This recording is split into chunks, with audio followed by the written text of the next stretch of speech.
تو حضرت نوح اور حضرت سلیمان علیہ السلام دیگر لوگوں کا آپ نے کہا کہ انہوں نے کیا کیا دعائیں کی ہوں گی.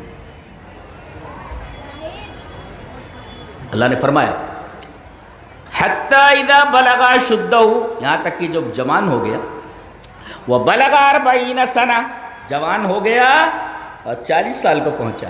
یہ دیکھیے آپ، جوانی سے لے کر 40 سال تک کا جو دورانیہ ہے، جو وقفہ ہے، یہی وقفہ در حقیقت جوانی کا وقفہ ہوتا ہے. جی، اور اس جوانی کی عبادت اللہ تبارک و تعالیٰ کو اتنی پسندیدہ ہے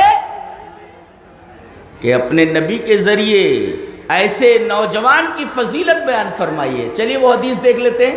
حدیث اس طرح، وعن ابی ہریرہ رضی اللہ تعالی عنہ ان رسول اللہ صلی اللہ علیہ وسلم قال سبعۃ یظلهم اللہ فی ظلہ یوم لا ظل الا ظلہ، الامام العادل وشاب نشأ فی عبادۃ اللہ ورجل قلبه معلق بالمساجد ورجلان تحابا فی اللہ اجتمعا علیہ وتفرقا علیہ وامرأة ذات منصب وجمال فقالت انی اخاف اللہ ورجل تصدق بصدقة فأخفاها حتى لا تعلم شماله ما تنفق يمينه ورجل ذكر الله خاليا ففاضت عيناه، رواہ مسلم فی کتاب الزکاۃ. حضرت ابو ہریرہ فرماتے ہیں کہ نبی اکرم صلی اللہ علیہ وسلم نے ارشاد فرمایا کہ 7 آدمی اللہ کے سائے میں ہوں گے، اللہ کے عرش کے سائے میں، جب اس کے سائے کے علاوہ کوئی سایہ نہیں ہوگا، اور سورج ایک دم قریب آ جائے گا. معمولی اتنی دور ہے، گرمی کا یہ عالم ہے، سورج ایک دم قریب آ جائے گا، آدمی پریشان ہو جائے گا، اور اپنے عمل کے اعتبار سے آدمی پسینے میں ڈوبا ہوا ہوگا، کوئی ٹخنے تک، کوئی گھٹنے تک، کوئی ناف تک، کوئی گردن تک، اور کوئی اسی میں ڈبکیاں لے رہا ہوگا. اتنی گرمی ہوگی، یہاں تو خالی پسینہ چھوٹ جاتا ہے، وہاں آدمی پسینے میں غرق ہو جائے گا. اب ایسے موسم میں، ایسے وقت اگر سایہ مل جائے اور وہ بھی اللہ کے عرش کا، تو کیا کہنے. اس میں ایک ہے عدل کرنے والا پردھان، عدل کرنے والا حکمراں، عدل کرنے والا اقتدار، صاحب اقتدار، اور وہ نوجوان جس نے اللہ کی عبادت جوانی میں کی ہو. بڑھاپے کی جوانی، بڑھاپے کے وقت کی بھی باتیں، بڑھاپے کے وقت کا بھی عمل اللہ قبول کرتا ہے، مگر یہ جو جوانی کا وقت ہے پورے کا پورا، اس میں اللہ تبارک و تعالیٰ کو ایک نوجوان کی عبادت بہت ہی زیادہ پسندیدہ، بہت ہی زیادہ محبوب ہے کہ اسے اللہ کے عرش کا سایہ نصیب ہونے والا ہے. تو جوانی کی تعریف یہاں کی گئی اور بتایا گیا کہ یہ وقت ایسا ہے کہ نوجوان اللہ تبارک و تعالیٰ کی عبادت میں اپنی جوانی کو گزاریں. جی، تو حتی اذا بلغ اشدہ وبلغ 40 سنہ، اب آدمی کو جب 40 سال کا وہ ہو جائے تو ایک دعا کرنی چاہیے اس کو. جی، وہ بتایا گیا کہ 40 سال کا ہو جائے تو یہ دعا کرے.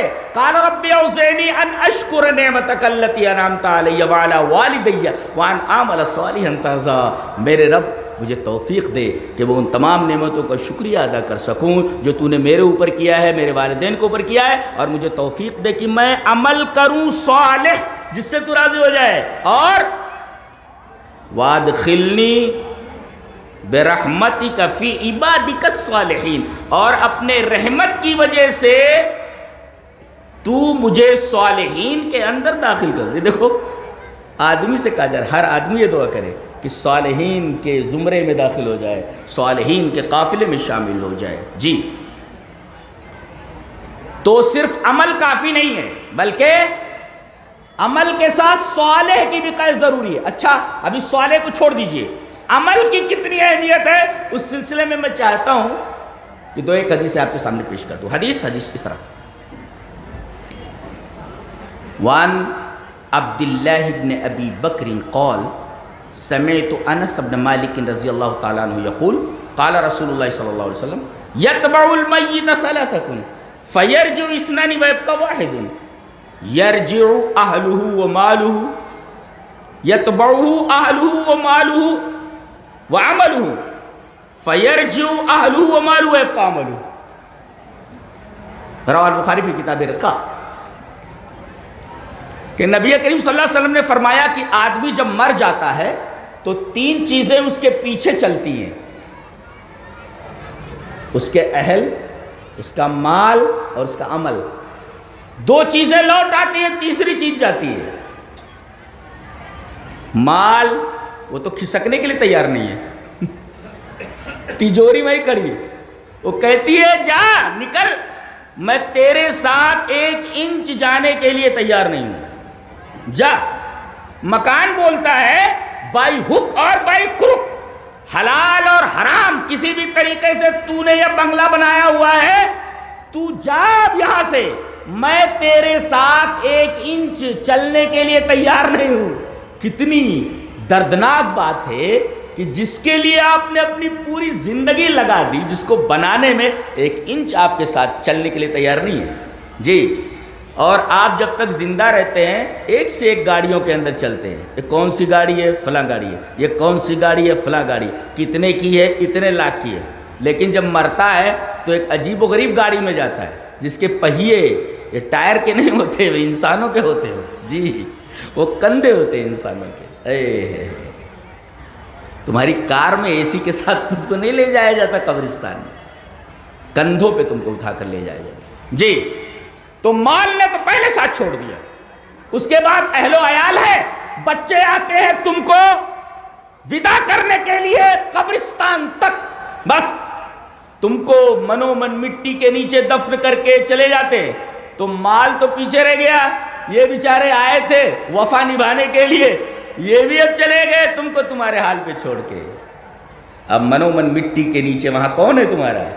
عمل آ کر کے کھڑا ہو جاتا ہے، گھبرانا نہیں۔ مال نے ساتھ چھوڑ دیا تو کیا ہوا؟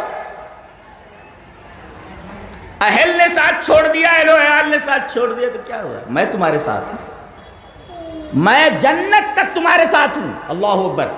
اور جو تمہارے ساتھ جانے والا ہے اس کے بارے میں ہمارا کوئی بھی وقت گزرتا نہیں، عمل کے میدان میں ہم پیچھے، اور مال اور اہل و عیال میں لگے ہوئے ہیں، جو آپ کے ساتھ جانے کے لیے تیار نہیں ہے، اور جو آپ کے ساتھ جانے والا ہے وَيَبْقَى عَمَلُهُ، آپ کا عمل آپ کے ساتھ جانے والا باقی رہنے والا ہے، اس کی طرف آپ کی کوئی توجہ ہی نہیں ہے۔ یہ انسان کی سب سے بڑی بدنصیبی ہے، جو جانے والا ہے عمل۔ اچھا، یہ عمل جو ہوتا ہے یہ صالحیت، یہ مرنے کے بعد بھی کام آتی ہے۔ چلیے وہ حدیث پڑھ لیتے ہیں۔ عن ابی ہریرہ رضی اللہ تعالی عنہ ان رسول اللہ صلی اللہ علیہ وسلم قال اذا مات الانسان انقطع عنه عمله الا من ثلاثة، الا من صدقة جاریة او علم ينتفع به او ولد صالح يدعو له، رواہ مسلم فی کتاب الوصیہ۔ حضرت امام مسلم رحمہ اللہ اس حدیث کو ایسی کتاب الوصیہ میں لایا، راوی حضرت ابو ہریرہ ہے۔ حضرت ابو ہریرہ فرماتے ہیں کہ رسول اکرم صلی اللہ علیہ وسلم نے ارشاد فرمایا کہ انسان جب مر جاتا ہے تو اس کا عمل ختم ہو جاتا ہے جی۔ غور کریں، اللہ کے رسول نے کیا فرمایا؟ انسان مر گیا تو اس کا عمل ختم۔ بابا بابا دو میری بگڑی، ارے بابا کے بارے میں حدیث کہہ رہی ہے کہ آدمی جب مر گیا تو وہ کچھ بھی نہیں کر سکتا، اس کا عمل ختم ہو گیا۔ اور تمہاری بگڑی بنانا، اولاد دینا، تمہاری مشکل کشائی کرنا، فریاد رسی کرنا، یہ عمل ہے۔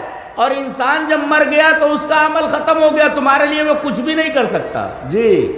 اور ایک بات یاد رکھو، جو مر جائے وہ مشکل کشا نہیں ہو سکتا، جو اپنی موت کو نہیں روک سکتا وہ آپ کو کیا دے سکتا ہے؟ کتنے لوگ مر گئے ہیں اور لوگوں نے ان کے آستانے بنا کر وہاں ان کے سامنے سر پٹکنا شروع کر دیا کہ دیجئے۔ ارے جو اپنی موت نہیں روک سکتا وہ آپ کو کیا عطا کر سکتا ہے، کیا دے سکتا ہے؟ اللہ کے رسول نے فرمایا اذا مات الانسان انقطع عنہ عملہ، انسان مر گیا تو اس کا عمل اس سے منقطع ہو گیا، وہ کچھ نہیں کر سکتا۔ ہاں 3 چیزیں مرنے کے بعد بھی جاتی رہتی ہیں جی۔ کون سی؟ ایک تو صدقہ جاریہ ہے، آپ کوئی نیک کام کر کے گئے ہیں، اس نیک کام سے کنواں کھودوا دیا، کوئی سرائے بنا دی، جب تک لوگ اس سے فائدہ اٹھاتے رہیں گے تب تک مرنے کے بعد آپ کو اس کا فائدہ پہنچتا رہے۔ اور علم ينتفع به، علمی وہ علم چھوڑ کر کے گئے ہیں جس سے لوگ نفع حاصل کر رہے ہیں، اس کا ثواب بھی مرنے کے بعد آپ کو ملنے والا ہے۔ اور ولد صالح یدعو لہ، ایسی اولاد جو صالح ہو وہ تمہارے لیے دعا کرے تو اس صالح اولاد کی دعا پانی دو، اس صالح اولاد کی دعا یہ قبر تک پہنچنے والی ہے تمہارے اعمال اور تمہارے رفعت درجات کے باعث۔ جی تو یہاں بھی دیکھو اولد صالح، تو آپ کو کیا کرنا ہے؟ لڑکے کو نیک بنانا نا، صالح بنائیے، صالح۔ اور صالح اگر نہیں بنائیں گے، آج لڑکے جو بگڑ رہے ہیں ان کے بگاڑ میں ماں باپ کا ہاتھ زیادہ، اور ماں باپ میں سب سے زیادہ ہاتھ باپ کا ہے۔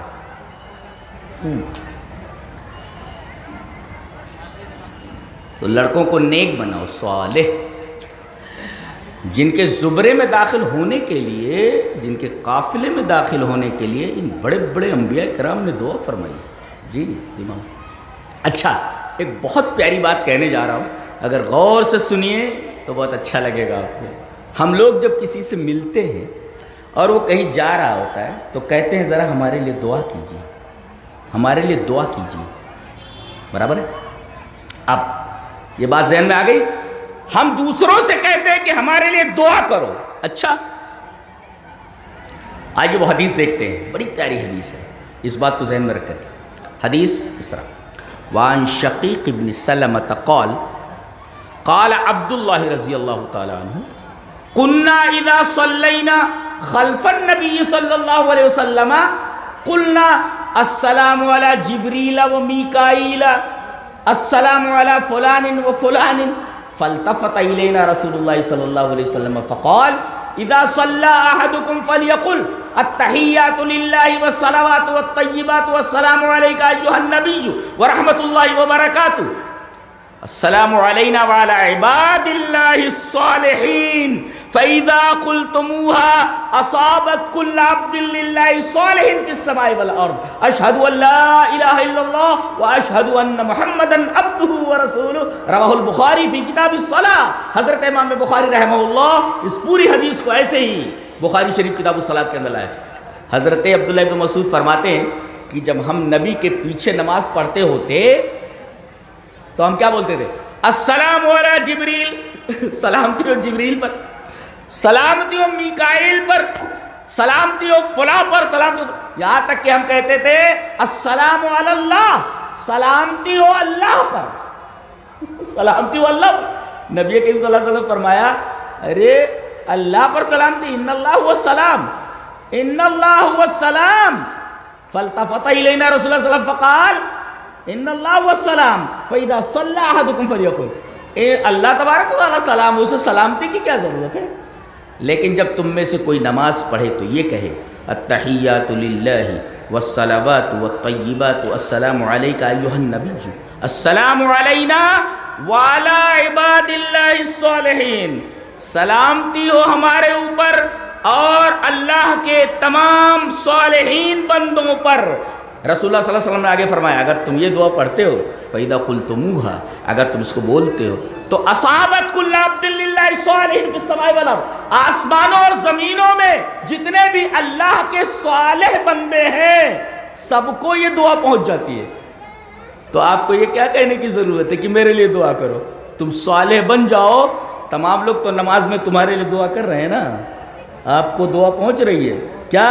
فَإِذَا قُلْتُمُوهَا، جب یہ کہہ دو گے السلام علینا وعلی عباد اللہ الصالحین، سلامتی ہو ہمارے اوپر اور اللہ کے تمام صالحین بندوں پر، جب یہ دعا تم نے کر دی تو زمین اور آسمان میں جتنے بھی صالح بندے ہیں اللہ کے سب کو یہ دعا پہنچ گئی، سلامتی میں رہیں سب کے سب۔ تو صالح بنو نا، صالح بنو، آپ کو یہ کہنے کی ضرورت نہیں پڑے گی کہ میرے لیے دعا کرو، ہر نماز میں آپ کے لیے دعا ہو رہی ہے۔ کتنی بڑی بات ہے، یہ کتنا بڑا اعزاز ہے صالح کے لیے، صالح آدمی کے لیے یہ کتنا بڑا اعزاز ہے کہ اس کے لیے نمازوں میں دعا کی جا رہی ہے۔ اور اللہ کے رسول نے فرمایا کہ جب یہ آدمی کہتا ہے نماز میں فَإِذَا قُلْتُمُوهَا، تو اللہ کے تمام صالح بندوں کو یہ دعا پہنچ جاتی ہے، وہ بندے چاہے آسمانوں میں ہوں چاہے زمین۔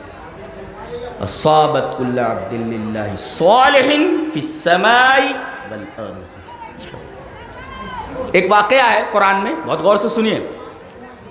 حضرت موسیٰ علیہ السلام نے ایک دفعہ تقریر کی، تقریر بہت اچھی تھی. پوچھا گیا انت عالم اہل الارض، آپ دنیا کے سب سے بڑے عالم ہیں؟ حضرت موسیٰ نے کہہ دیا کہ ہاں میں سب سے بڑا عالم. حقیقت یہی تھی، لیکن اللہ تبارک و تعالیٰ کو ان کا یہ انداز پسند نہیں آیا. کہا کہ میرا ایک بندہ رہتا ہے 2 دریاؤں کے سنگم پر، وہاں جا کر ملاقات کرو، اس سے پتہ چلے گا کہ علم کس کو کہتے ہیں. اب حضرت موسیٰ علیہ السلام ایک صاحب کو یوشع ابن نون کو لے کر کے جاتے ہیں اور مجمع البحرین میں ان سے ملاقات کرتے ہیں. کہاں آئے ہیں آپ؟ کون؟ موسیٰ. اچھا موسیٰ بنی اسرائیل کے موسیٰ؟ بولے ہاں. کہا کہ کس لیے آئے ہیں؟ بولے آپ کے ساتھ رہ کر علم حاصل کرنا چاہتا ہوں. ٹھیک ہے، لیکن انہوں نے کہا شرط یہ ہے کہ میرے ساتھ رہ کر صبر کرنا پڑے گا، اور تم صبر نہیں کر سکتے. لو ہو. کہا کہ نہیں میں صبر کروں گا. جب بہت زیادہ اصرار کیا کہا ٹھیک ہے چلو. کہتے ہیں کہ ایک دریا کے اس پار جانا ہوا، کشتی کھڑی تھی، دونوں کشتی میں بیٹھ گئے. کشتی جب بیچ بھنور میں پہنچی تو حضرت خضر جو ہے تختے اکھاڑنے لگے. کیا کر رہے ہیں آپ؟ کالا خرقتھا لتغرق اہلھا، آپ تختے اکھاڑ رہے ہیں، ارے جتنے بیٹھے ہوئے سب ڈوب کر مر جائیں گے. حضرت خضر نے کہا میں نے کہا نہیں تو صبر نہیں کر پاؤ گے. کیوں بولے؟ میں نے بولنے سے منع کیا تھا. کہا کہ ٹھیک ہے غلطی ہو گئی اب نہیں بولوں گا. آگے گئے، کشتی سے اترے، ایک گاؤں کے پاس سے گزرے، ایک لڑکا تھا، لڑکے کو پکڑا، اس کی گردن مروڑ دی، مروڑ کر کے پھینک دے نیچے، مر گیا ہو. حضرت موسیٰ نے کہا اقتلت نفسا زکیۃ بغیر نفس لقد جئت شیئا نکرا، ارے آپ نے کیا کر دیا؟ قال الم اقل لك انك لن تستطيع معي صبرا. حضرت خضر نے کہا میں نے کہا نہیں تھا کہ تم میرے ساتھ رہ کر صبر نہیں کر سکتے. 2 مرتبہ ہو گیا، تیسری مرتبہ بول رہے ہیں اچھا اب کے اگر میں نے کچھ بولا تو پھر مجھے نکال دیجئے گا. کہا کہ ٹھیک ہے. اب بیچارے آگے گئے، شام ہو گئی تھی، بستی والوں سے کہا کچھ کھانا وانا دے دو. استطعما، دونوں نے کھانا مانگا. اس کا مطلب دونوں انسان ہیں. وہ کہتے ہیں جن یا فرشتہ، فرشتہ تو کھانا کھاتا نہیں اور جن کو اس کھانے کی ضرورت نہیں ہے، تو دونوں نے کھانا مانگا. اس کا مطلب دونوں انسان ہیں، لیکن الگ الگ علم دیا گیا دونوں. تو کہا کہ کھانا دے دو. اس کا مطلب یہ ہوا کہ آدمی مسافر کسی بستی میں جائے تو مسافر کا حق بنتا ہے کہ بستی والے اسے کھانا دیں، اور اگر نہ دیں تو مانگ لے، لاؤ. کھانا نہیں دیا انہوں نے، اتنے بخیل اتنے بدماش تھے. یہ بیچارے کہیں پڑے رہے رات میں. صبح جب اٹھے، جب چلنے لگے تو گاؤں میں سے گزرے تو دیکھا کہ ایک گھر ہے، اس کی دیوار وہ گرا چاہتی ہے. جدارا یرید ان ينقض، دیوار ہے یعنی وال ریڈی ٹو کولیپس، بالکل وہ دیوار گرنے والی ہے. حضرت خضر آگے بڑھے اور انہوں نے طاقت لگا کر کے اس دیوار کو سیدھی کر دیا. اب حضرت موسیٰ علیہ السلام تو غصے میں تھے ہی، کھانا نہیں ملا تھا، اور آدمی بھوکا ہو اور کھانا نہ ملے، اور وہ بھی حضرت موسیٰ علیہ السلام جیسا جوشیلا پیغمبر، تو غصے میں آ جائے گا. کہا کہ دیوار کیوں سیدھی کی؟ قال لو شئت لاتخذت علیہ اجرا، پیسہ لے لینا تھا. ایک تو انہوں نے کھانا نہیں کھلایا، ہم لوگوں کو بھوکا رکھا، دوسرے آپ نے ان کا کام کر دیا تو کام کیا تو پیسہ لے لینا تھا. لو شئت لاتخذت علیہ. حضرت خضر نے کہا فراق بینی و بینی، چلو اب جاؤ، میرے ساتھ رہ کر میں نے کہا نہیں تھا صبر نہیں کر سکو گے، پھر بول پڑے تم. اب حضرت موسیٰ نے کہہ دیا تھا کہ تیسری مرتبہ بولوں گا تو چھوڑ دینا میرا ساتھ، چلا جاؤں گا میں. جب جانے لگے مایوس ہو کر کے تو حضرت خضر نے کہا وہ تینوں چیزیں میں نے کیوں کی ہیں، اس کا معنی تو سمجھتے جاؤ، مطلب سمجھتے جاؤ. کشتی کو میں کیوں اس کے تختے اکھاڑ رہا تھا، مطلب سمجھتے جاؤ. میں نے اس بچے کی گردن کیوں مروڑ دی، مار کیوں ڈالا، مطلب سمجھتے جاؤ. میں نے وہ دیوار کیوں سیدھی کی گھر کی، مطلب سمجھتے جاؤ. اللہ، ایک ہوتا ہے سامنے کی چیز کو دیکھ کر کے کوئی فیصلہ کرنا، یہ علم موسیٰ کو تھا، لیکن حضرت خضر کو وہ علم تھا کہ اس پوسٹر کے پیچھے کیا ہے. حضرت موسیٰ کو دیوار نظر آ رہی ہے، لیکن حضرت خضر دیوار کے نیچے کیا ہے وہ دیکھ رہے ہیں. اللہ نے وہ علم عطا فرمایا تھا، کسی سائنسداں کے پاس نہیں وہ علم. دیکھ کر بتا دے کہ یہاں کیا ہے. اللہ اکبر، کیسے کیسے علوم ہے. اللہ کے رسول صلی اللہ علیہ وسلم نے ارشاد فرمایا کاش موسیٰ صبر کرتے تو نہ جانے کتنے علم کے عجائبات ہم کو سننے میں ملتے. انہوں نے 3 ہی معاملے میں بات ختم کر دی بول بول کر کے. تو کہیں کہیں ایسا ہوتا بولنا نہیں چاہیے زیادہ نہیں تو معاملہ خراب ہو جاتا. انہوں نے بول بول کر کے معاملہ خراب کر دیا. اللہ کے رسول نے فرمایا کاش موسیٰ خاموش رہتے تو علم کے نہ جانے کیسے کیسے عجائبات ہمارے سامنے آتے. کہا کہ وہ جو تختے اکھاڑ رہا تھا میں خراب کر رہا تھا آگے ایک ظالم بادشاہ رہتا ہے. وہ کوئی اچھی کشتی دیکھتا ہے نا تو غصب کر لیتا ہے. تو میں نے اس کو خراب کر دیا تاکہ وہ دیکھے کہ بھئی کشتی الٹی پلٹی ہے خراب ہے جان دے کھلے والے جان دو اس کو. اور اگر خوبصورت رہتی تو وہ لے لیتا تھا. اچھا ایک نکتہ اور معلوم ہوا کہ کسی بڑی خرابی سے بچنے کے لیے چھوٹی خرابی کو برداشت کر لینا چاہیے. تعلیم ہے. گھر میں باہر سے تالا لگا ہوا ہے. سنیں گھر میں باہر سے تالا لگا ہوا ہے. آپ تالا توڑ کر کسی کے گھر میں داخل ہو سکتے ہیں؟ نہیں نا, نہیں جا سکتے جی, نہیں داخل ہو سکتے. لیکن گھر میں آگ لگ گئی ہو تو لوگ چلا رہے ہوں اجازت ہے آپ کو کہ تالا توڑے اور اندر گھس جائیں. دیکھو حالات بدلنے سے مسئلہ بدل جاتا ہے. حالات بدلنے سے مسئلہ بدل جاتا ہے. اب آپ تالا توڑ کر گھر میں گھس سکتے ہیں اور ان لوگوں کو جو گھروں میں ہیں جلنے مرنے والے ہیں ان کو نکال کر کے سیفلی محفوظ جگہ پر پہنچانا ہے آپ کو. جی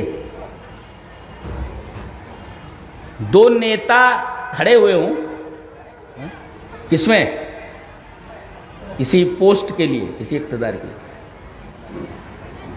دونوں ہیں اور میں دیکھو کہ دونوں تو خراب ہیں مگر جو کم خراب ہوئے اسی کو جتا دو. یعنی بڑی خرابی سے بچنے کے لیے چھوٹی خرابی کو برداشت کر لیا جائے. یہ تعلیم ہے یہاں پر, یہاں تعلیم ہے. وہ تختے اکاڑ دے رہے چھوٹی خرابی ہے, نہیں تو پوری کشتی چلی جاتی. آگے چل کر کے وہ ظالم پوری کشتی لے لیتا تھا. تو بڑی خرابی سے بچنے کے لیے چھوٹی خرابی برداشت کر لو گی.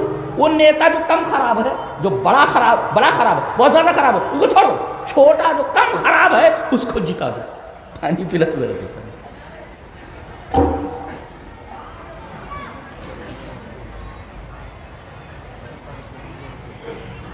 اور وہ لڑکا جس کی گردن میں نے مروڑ دی, مار ڈالا, جانتے ہو کیوں؟ اس لیے کہ یہ لڑکا, اس کے ماں باپ دونوں ایمان والے ہیں.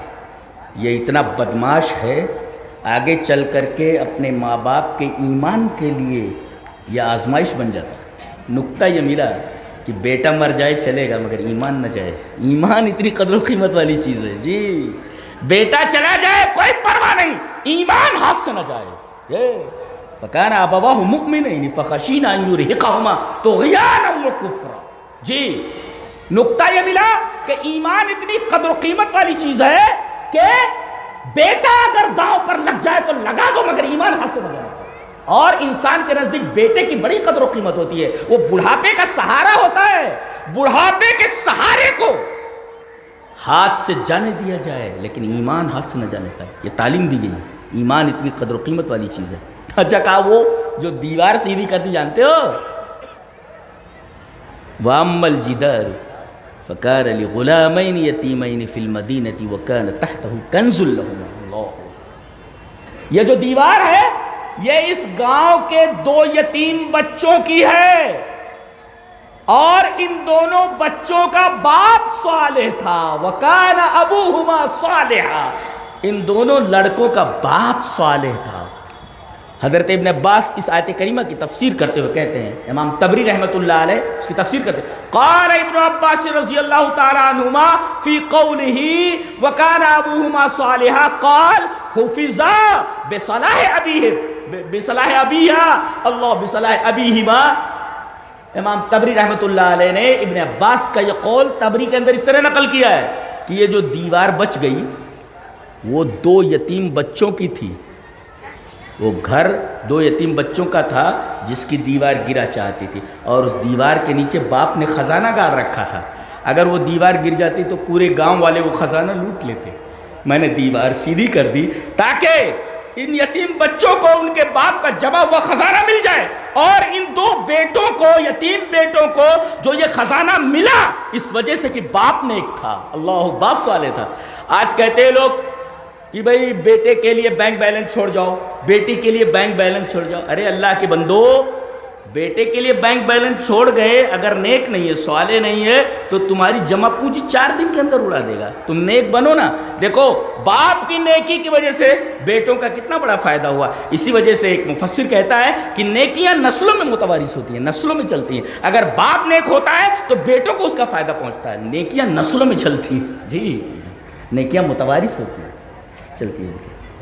حفظہ بصلاح ابیہما، اپنے باپ کے صلاح کی وجہ سے، صالح ہونے کی وجہ سے ان کو یہ خزانہ مل گیا، ورنہ دیوار گرتی اور خزانہ پورے گاؤں والے لوٹ لیتے تھے۔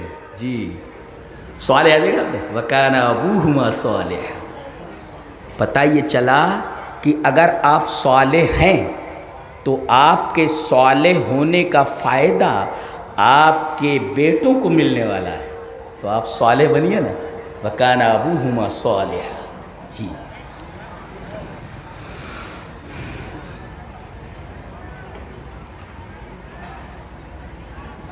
تو من عمل صالحا، صرف عمل کافی نہیں ہے، ایک عمل کے لیے صالح ہونا ضروری ہے۔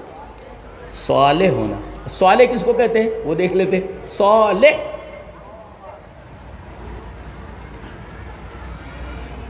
محاسن التاویل للقاسمی، ایک مفسر گزرے ہیں، ان کی کتاب ہے محاسن التاویل تفسیر میں، انہوں نے تفسیر کی ہے کہ العمل الصالح هو التابع لکتاب اللہ وسنت رسولہ وهو على ایمانہ علی الموت۔ یہ دیکھیے، آدمی عمل کرے تو سنت کے مطابق عمل کرے اور ایمان کی حالت میں کرے، اور یہ ایمان موت تک ہونا چاہیے، مرتد نہ ہو۔ جی اگر آدمی کوئی عمل کرتا ہے، اگر نبی کے بتائے ہوئے طریقے کے مطابق نہیں ہے تو صالح نہیں ہوتا۔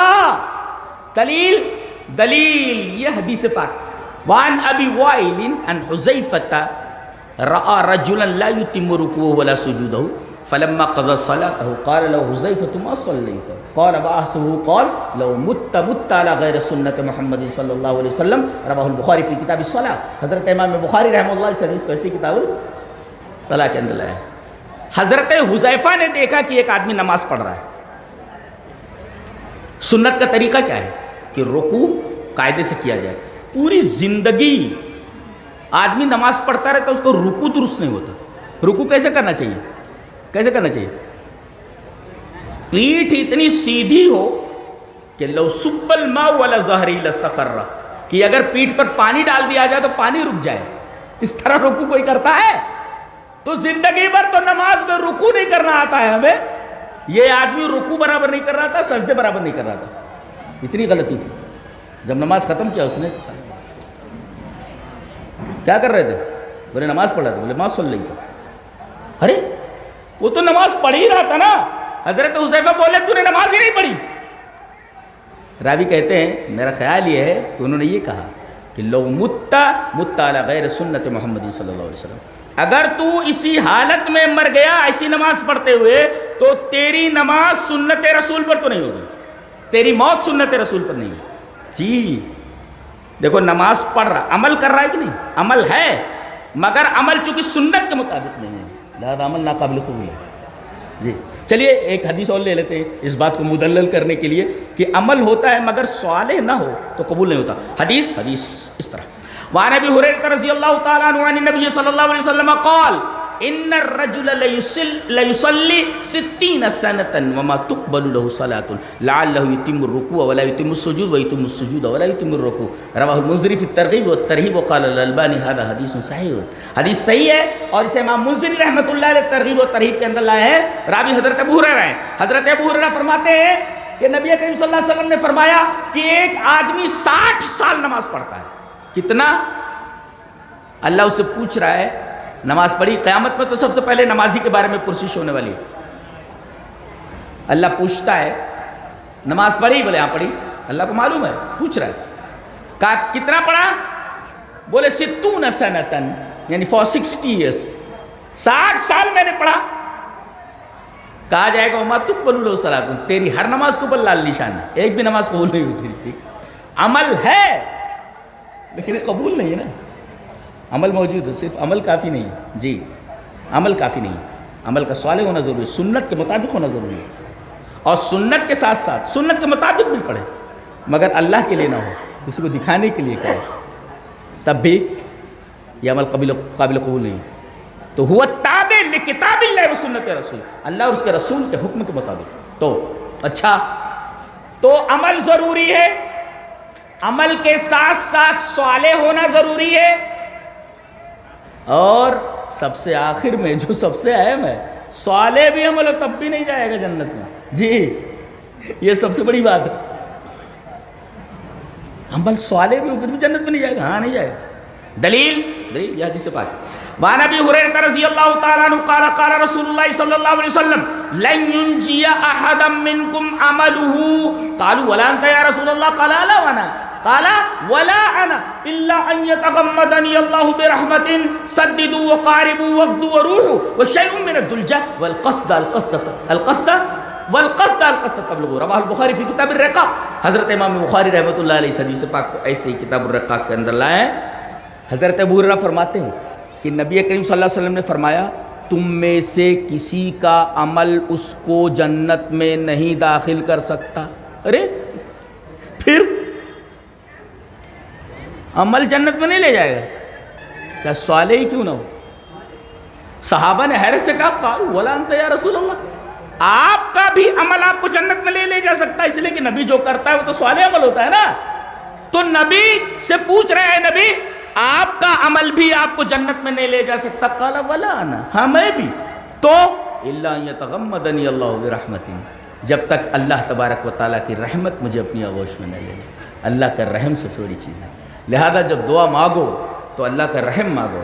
میرے رب ٹوٹی پھوٹی عبادت ہو گئی ہے، اللہ کی راہ میں تھوڑا یا زیادہ دے دیا ہے، میرے رب اب تیرے رحم کا طالب ہوں، میرے رب اپنے رحم سے چھوٹی موٹی چیز کو قبول کر لے. اس لیے کہ اگر کسی عمل میں اللہ کا رحم نہ ہو جی تو وہ قبول نہیں ہوتا، رحم کی وجہ سے قبول ہوتا ہے. اس لیے کہ دنیا کے اندر جتنے اعمال ہیں سب لمیٹڈ ہیں اور جنت کی تمام نعمتیں انلمیٹڈ ہیں. تو لمیٹڈ انلمیٹڈ کا بدل کیسے ہو سکتا ہے؟ لمیٹڈ کا بدل ہوتا ہے جی، اور جنت کی نعمتیں انلمیٹڈ ہے. لہذا اللہ تبارک و تعالیٰ اگر آپ کو لمیٹڈ اعمال کے بدلے میں انلمیٹڈ نعمتیں دے دے تو اللہ کا رحم ہی تو ہوا. جی میں مثال دیا کرتا ہوں، پانی پلاؤ ذرا سا. مثال دیتا ہوں. ایک بلینئر نے ایک بنگلہ بنایا، غور سے سنو، بنگلہ بنایا بہت خوبصورت، اور اعلان کر دیا کہ میں یہ بنگلہ نیلام کرنے والا ہوں، آئے کروڑ پتی ارب پتی لوگ میرا بنگلہ خریدیں. تمام کے تمام بڑی بڑی کاروں میں آ کر کے بنگلے کے سامنے کھڑے ہو، بولی لگاؤ. بولے 1 کروڑ، دوسرا بولتا 2 کروڑ، تیسرا بولتا 3 کروڑ، پھر بولتا 10 کروڑ. یہ بات ہو ہی رہی تھی کہ وہ جو بنگلے والا تھا وہ گھومتے گھومتے وہ گیٹ کے اوپر پہنچا، دیکھا ایک میلی کچیلی بڑھیا میلے کچیلے لباس میں وہاں کھڑی ہے. بنگلے والے نے پوچھا اماں تم یہاں کیوں کھڑی؟ کہا کہ بچے میرے بیٹے تو نے اعلان کیا نا کہ تو بنگلہ نیلام کرنے والا ہے، میں خریدار ہوں، خریدنے کے لیے آئی. بنگلے والا دیکھتا ہے کہ یہ بڑھیا بدن پر سیدھے سے کپڑے نہیں ہیں، یہ میرا بنگلہ خریدنے کے لیے آئی ہے، جس کو خریدنے کے لیے بڑے بڑے کروڑ پتی اور ارب پتیاں حاضر ہیں. کہا کہ اماں تمہارے پاس پیسہ کتنا ہے؟ تو اپنا دامن کھولتی ہے میلا کچیلا، کہتی ہے بیٹے 2-3 ہزار روپے ہوں گے، 2-3 ہزار روپے ہوں گے. یہ 2-3 ہزار روپے لے کر کے میرے بیٹے میں تیرا یہ بنگلہ خریدنے کے لیے آیا۔ تھوڑی دیر وہ کچھ سوچتا ہے، اس کے بعد اعلان کر دیتا ہے کہ تمام کے تمام کروڑ پتی اور ارب پتی لوگ چلے جائیں، میں نے یہ بنگلہ 3000 میں اس بڑھیا کو دے دیا ہے۔ اللہ، ایسے ہی میرا رب اگر ہمارے ٹوٹے پھوٹے عملوں کو اگر قبول کر لے اور جنت دے دے تو ایسے ہی ہوا نا کہ اس بڑھیا عورت جس کے بدن پر سیدھے سے کپڑے نہیں 3000 روپے میں اپنا بنگلہ دے دیتا۔ رحم ہی تو ہے اس کا بنگلے والے کا۔ ایسے ہی ہمارا رب اگر ہمارے ٹوٹے پھوٹے عملوں کو دیکھ کر ہمیں جنت دے دے تو ایسے ہی ہوا نا کہ ہمارے لمیٹڈ عملوں کے بدلے میں ہمیں ان لمیٹڈ نعمتیں دے دی گئی۔ اور کیسی کیسی نعمتیں معلوم ہے، تم سوچ بھی نہیں سکتے۔ چلیے وہ حدیث دیکھ لیتے ہیں پھر بات کو ختم کرتے ہیں۔ حدیث اس طرح، وعن ابی ہریرہ رضی اللہ تعالی عنہ قال قال رسول اللہ صلی اللہ علیہ وسلم قال اللہ تبارک و تعالی اعددت لعبادی الصالحین ما لا عین رأت ولا اذن سمعت ولا خطر على قلب بشر، رواہ البخاری فی کتاب التوحید۔ حضرت امام بخاری رحمہ اللہ اس حدیث کو ایسے کتاب التوحید کے اندر لائے ہیں، اور حدیث قدسی ہے کہ حضرت ابو ہریرہ فرماتے ہیں کہ نبی اکرم صلی اللہ علیہ وسلم نے ارشاد فرمایا کہ اللہ فرماتا ہے، یعنی اگر نبی کہے کہ میں کہتا ہوں تو حدیث ہے، اور نبی فرمائے اللہ کہتا ہے تو حدیث قدسی ہے۔ سند اگر نبی پر رک جائے رفع کے ساتھ تو حدیث ہے، اور اگر نبی سے آگے بڑھ کر اللہ تک سند پہنچ جائے تو حدیث قدسی ہے۔ تو اللہ فرماتا ہے کہ میں نے اپنے صالحین بندوں کے لیے، دیکھو یہاں بھی صالحین کی قید ہے، اعددت لعبادی الصالحین، میں نے اپنے صالحین بندوں کے لیے جنت میں ایسی ایسی نعمتیں تیار کر رکھی ہیں ما لا عین رأت، کسی آنکھ نے دیکھا نہیں، ما لا اذن ولا اذن سمعت، کسی کان نے سنا نہیں، ولا خطر علی قلب بشر، آدمی سوچ بھی نہیں سکتا، آدمی کے دل میں خیال بھی نہیں آیا۔ بتاؤ کسی بھی خوبصورت سے خوبصورت شے کو آپ دیکھتے ہیں، چلو آپ نے دیکھا نہیں لیکن سنا تو ہے، سنا بھی نہیں لیکن آپ سوچ تو سکتے ہیں کہ یہ چیز اتنی زیادہ خوبصورت ہو سکتی ہے۔ حدیث میں بتایا کہ تم سوچ بھی نہیں سکتے، جہاں تمہاری سوچ ختم ہوتی ہے وہاں سے جنت کی نعمتوں کی بیوٹی شروع ہوتی ہے۔ جی، یہاں ایک لڑکا ایک لڑکی کے پیچھے پاگل لیتا ہے، خودکشی تک کر لیتے ہیں۔ ارے ان لڑکیوں کے پیچھے پڑو جنت میں جن سے شادی ہونے والی ہے آپ کی، اور مہر یہی عمل صالح ہے، نیک عمل کرو۔ ایسی لڑکیاں ہیں کہ اگر تھوک دے تو دریا کا پانی میٹھا ہو جائے، خوبصورت لڑکیاں ہے، ان کے پیچھے پڑو۔ یہ تو سب بیکار ہے، سب 60-70 سال، منہ پلپلا، دانت نہیں ہے، تھوک ہے، نیٹا ہے بات ہے، نیٹا ہے۔ اور وہاں وَلَهُمْ فِيهَا أَزْوَاجٌ مُطَهَّرَةٌ، جتنی عورتیں ملنے والی ہیں سب پاک کی ہوئی، پاک نہیں پاک کی ہوئی۔ من المطہر، اللہ۔ کون پاک کرنے والا؟ اللہ۔ اور اللہ جس چیز کو پاک کرے اس میں گندگی ہو سکتی ہے؟ سوال ہی پیدا نہیں ہوتا۔ لہذا وَلَهُمْ فِيهَا أَزْوَاجٌ مُطَهَّرَةٌ، اور جتنی چاہو گے سب ملیں گی۔ وہ کہتے 4 باتیں، یہ سب کی ضرورت نہیں ہے، جتنا چاہو گے اتنا مل جائے گا، اور جو چاہو گے سب ملے گی۔ اللہ نے فرمایا وَفِيهَا مَا تَشْتَهِي الْأَنفُسُ، اس کے اندر جو تم چاہو گے، تمہارا دل چاہے گا، نفس چاہے گا، سب ملے گا۔ ایک مولوی صاحب تقریر کر رہے تھے جنت کے اوپر، تو انہوں نے یہی آیت پڑھی وَفِيهَا مَا تَشْتَهِي الْأَنفُسُ، جنت میں وہ تمام چیزیں ملیں گی جن کے تمہارے دل چاہیں گے۔ تو وہاں ایک آدمی بیٹھا ہوتا، بولے مولوی صاحب یہاں رک جائیے، ایک سوال کرنا ہے۔ بولے کرو۔ بولے آپ بولے جنت میں سب چیزیں ملیں گی؟ بولے ہاں ملیں گی۔ بولے حقہ ملے گا؟ حقہ پیتا تھا وہ۔ تو مولوی صاحب نے کہا کہ جنت میں سب چیزیں ملیں گی، حقے کی بات تو کر رہا ہے، حقہ بھی ملے گا لیکن حقے میں آگ ڈالنی پڑتی ہے، جہنم میں آگ، یہ جنت میں آگ نہیں ہے، جہنم سے جا کر آگ لے آنا، حقہ پینا ہوگا، تو ایسا ہوتا ہے۔ تو جنت میں تمام چیزیں ملنے والی ہیں جس کا دل چاہے گا۔ وَفِيهَا مَا تَشْتَهِي الْأَنفُسُ، گویا مقام تکمیل تمنا، مکان تسکین آرزو صرف اور صرف جنت ہے۔ اللہ تبارک و تعالی سے دعا ہے کہ اللہ ہمیں عمل صالح کی توفیق عطا فرمائے اور ساتھ میں اپنے رحم کو ملا دے، تاکہ ہمیں لمیٹڈ عملوں کے بدلے میں ان لمیٹڈ نعمتیں حاصل ہوں۔ اللہ تبارک و تعالی ہمیں نیک عمل اور اچھی سمجھ کی توفیق عطا فرمائے۔ وآخر دعوانا ان الحمد للہ رب العالمین۔